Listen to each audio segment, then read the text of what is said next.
Go. Okay.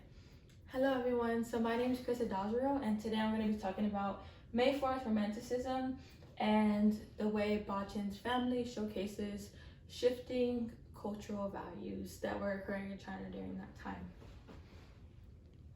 So it's important to note that the May 4th movement occurred May 4th, 1919, and was actually a part of a larger movement that included the New Culture movement. And both of these movements had actually been brewing for a few years before the actual May 4th event happened. And so it emphasized a shift from traditional Chinese values that had been influenced by the great philosopher Confucius, and it was moving towards a focus on individualism that was influenced by Western thought, because at this time, Western thought and Western works of art and writing was making its way into China and influencing Chinese youth and Chinese intellectuals, which is why many intellectuals supported this modern way of thinking and incorporated it into their writing. So these are some of the ideals that are found in May 4th Romanticism, like the books, films, and different types of media that include this theme or this concept. So there's an overall shift from importance on the family to importance on the individual. There's the welcoming of new ideas that clash with traditional Chinese values. There's going to be rejection of arranged marriages. There's going to be a focus on the individual's will, desire, and like wants. And then there's gonna be a focus on emotions. And then there's also gonna be the rise of feminism and the rejection of traditional attitudes towards women, and advocating for the empowerment and the education of women. And then there's also an idealistic perspective on modernity, because during this time, intellectuals thought that the new era was going to bring in a new wave of thinking, and in some cases that just didn't occur. So this is Bachin. He is the writer of Family and a bunch of other books that are really great. And so he was an intellectual whose writing was influenced by his own experience, by his upbringing in his childhood. And if you actually read the book and you look into his biography, you can see that he shares a lot of common points with his main character in the book Family, Gao Zhuhui. So he grew up in a pretty turbulent time in China's history, which influenced his thoughts and his writings. And then he wrote Family in 1931, and the book soon became popular because a lot of Chinese youth can see their own experiences and their own struggles reflected back to them from its pages. So this is just an overview of the book itself. So Family focuses on three brothers of the Gao family, which is an affluent family in Chengdu. And through the eyes of the Gao brothers and their family, we see the clash of traditional values and the emerging new values that were coming during this time. And so the book calls into question the patriarchy, filial piety, feminism, personal autonomy, and traditional thought and practice. So each member of the Gao family has a position and expectations, and the book shows the way that the three brothers either meet or deny that expectation that the family has of them. So this is Gao Zhuhui.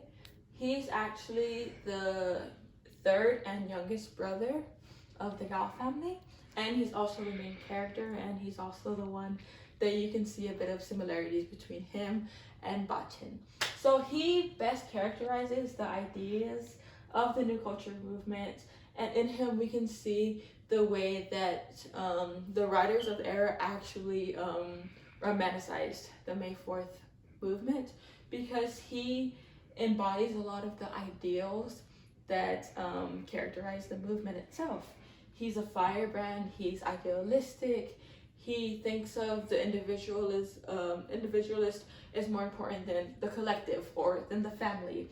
And he's bold, he's rebellious, he's unafraid to challenge authority, and he's very strong in his own way of thinking, and he doesn't care about the status quo or how things should be. He cares about the way that he feels that things should be, not the way that things are. So this is Gao Zhumen, and so he's actually the second brother, and he kind of fades into the background a lot just because he represents a balance between the two extremes of his two brothers, and he's not really a rebellious character like his younger brother, but he does enjoy reading the magazines that were being produced during this time that emphasized the ideals of the New Culture movement. But he wasn't a big proponent of them until the family said that he wasn't allowed to marry Chen, which is the girl that he was madly in love with. And that was the only time he rebelled. And so, in my opinion, I would say that Gao Zhuxian is actually the most kind of complicated and complex character in the whole entire story.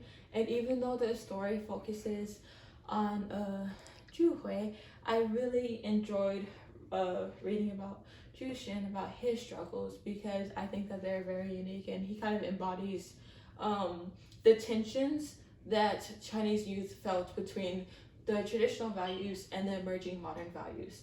And that is because he is the oldest brother, and not even just the oldest brother, he's also the oldest son of an older son. So then he's actually head of the first household of the Gao family compound, which means he has to act as a go-between between the family's patriarch, which is the grandfather, and the other members of the household itself. So there's a lot of times when he finds himself in conflict with his own brothers because he has to ensure that there's peace and that their authority of his grandfather is being maintained.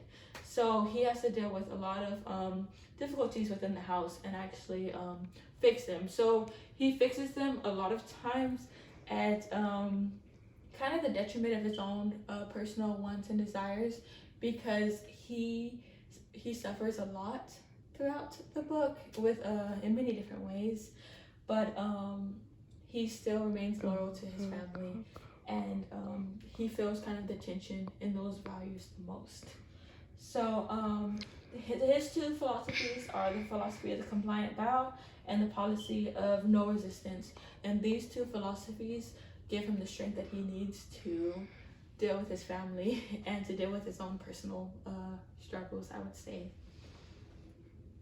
So here are additional sources, and you'll see them in the PowerPoint that I send you.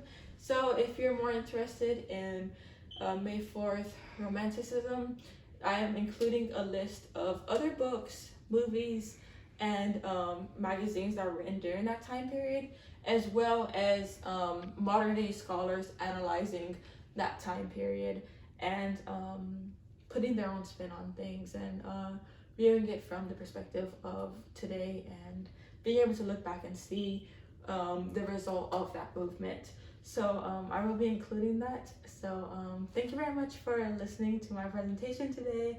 I hope you enjoyed it, and I hope you have a very good day or good night.